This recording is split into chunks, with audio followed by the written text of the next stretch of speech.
बिस्मिल्लाहिर्रहमानिर्रहीम। अस्सलाम वालेकुम। ढाबा मज़ाक कुरैशी के चैनल पे खुश आमदीद। आज हम बना रहे हैं तुर्की डिज़र्ट। इसको आप केक भी कह सकते हैं, मगर ये बग़ैर बेकिंग के तैयार होता है और झटपट बन जाता है और बहुत कम इंग्रेडिएंट्स के साथ बहुत लजीज और उम्दा बन के तैयार होता है। इसको आप छोटी मोटी दावतों में अक्सर मेहमान आ जाते हैं तो जल्दी झटपट बन के तैयार हो जाता है। इसका जायका बहुत ही अलग सा होता है, तो टाइम ज़ाया किए बगैर ट्राई टू ईट।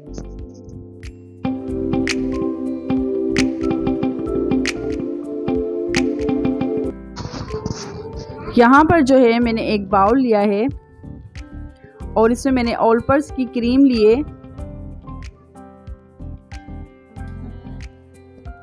तो क्रीम को पहले हम व्हिप करने से पहले थोड़ी देर हम फ्रिज में रख देंगे, डीप फ्रीज़र में। और यहाँ पर हम हैंड बीटर से इसको अच्छा सा हम ब्लेंड कर लेंगे।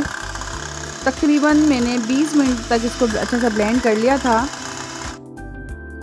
तो यहाँ पर हम ट्रे में पहले बटर लगा लेंगे, यानी कि हम यहाँ पर मक्खन लगा लेंगे।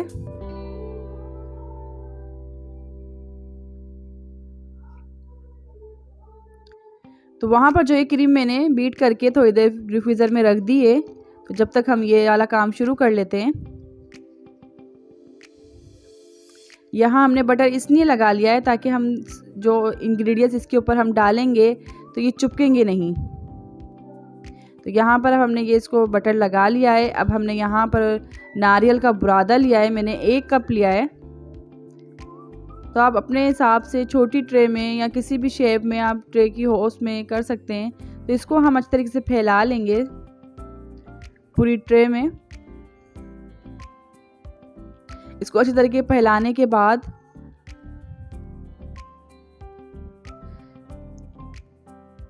एक बाउल लिया है मैंने दोबारा, और इसमें मैंने ये कॉर्नफ्लावर लिया है 1/2 कप। और यहाँ मैंने मिल्क लिया है।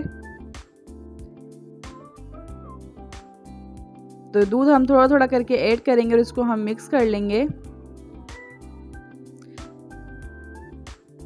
तो यहाँ पर हमारा कॉर्नफ्लावर अच्छा सा मिक्स हो गया है ताकि इसमें कोई लम्स नहीं रहे। इसको इस तरीके से मिक्स कर लेंगे। तो ये देखिए इस तरीके से कंसिस्टेंसी में हमारा ये कॉर्नफ्लावर आ गया है। और यहाँ पर ये दूध हमारा बच गया था।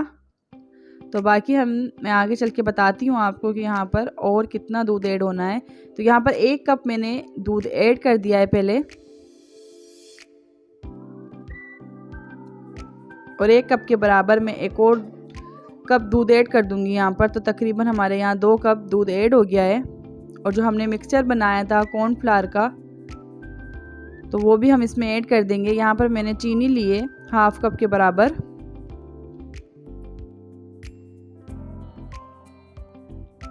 चीनी को अच्छी तरीके से इसमें डिज़ोल्व हो जाए चीनी, तो जब तक हम अपने स्पून चलाते रहेंगे।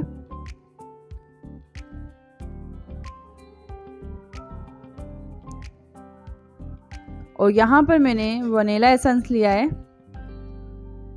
तो ये मैंने आधी चाय की चम्मच यहाँ पर वनीला एसेंस डाल दिया है। अगर आपके पास कोई से भी फ्लेवर का एसेंस हो आप यहाँ पर वो भी ऐड कर सकते हैं। अगर एसेंस नहीं भी है तो आप इलायची को पीस कर, तकरीबन 2 इलायचियों के दाने निकाल कर उसको पीस लें और इसमें ऐड कर दें। तो प्यारी सी एक खुशबू आ जाती है और मीठे उसमें बहुत अच्छा सा मिठास सा और बहुत अच्छा सा जायका देती है।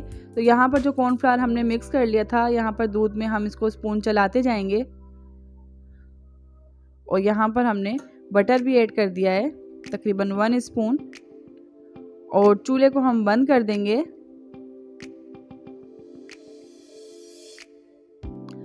और जब तक ये ठंडा नहीं हो जाए तो जल्दी जल्दी बस हम इसको थोड़ा सा बस धुएं निकल जाएं इसमें से जैसे, तो हम ट्रे में यहाँ पर ऐड कर देंगे।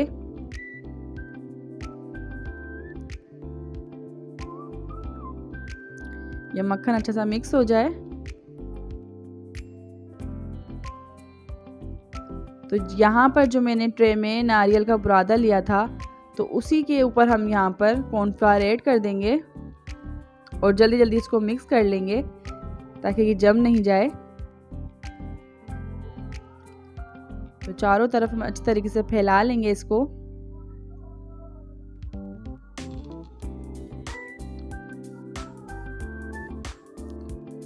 तो क्रीम मैंने एक बार फिर मैंने फ्रिज में से निकाल कर इसको मैंने बीट कर लिए।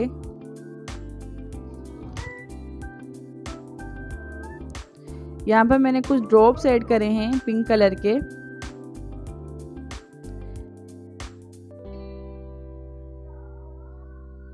तो यहाँ पर मैंने ये कलर ऐड कर दिया है। कलर के तकरीबन मैंने 2 ड्रॉप्स ऐड करें, अगर कम या ज़्यादा लगें तो आप अपने हिसाब से यहाँ पर ऐड कर सकते हैं।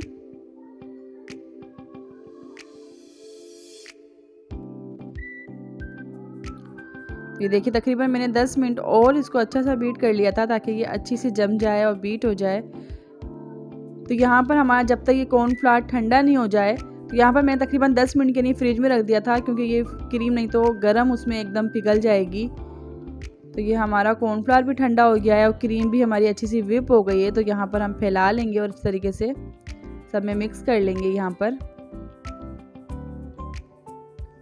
इसको मैंने क्रीम ऐड करने के बाद तकरीबन आधे घंटे के लिए फ्रिज में रख दिया था ताकि ये क्रीम सेट हो जाए, और आधे घंटे के बाद मैंने इसको लेयर में काट लिया था और इसको मैंने तले ऊपर इसके ऊपर रखती गई थी कटिंग करने के बाद, ताकि ये हमारा डिज़र्ट बन के तैयार हो जाए। ऊपर से मैंने नारियल का बुरादा ऐड कर दिया था, बादाम पिस्ते ऐड कर दिए थे।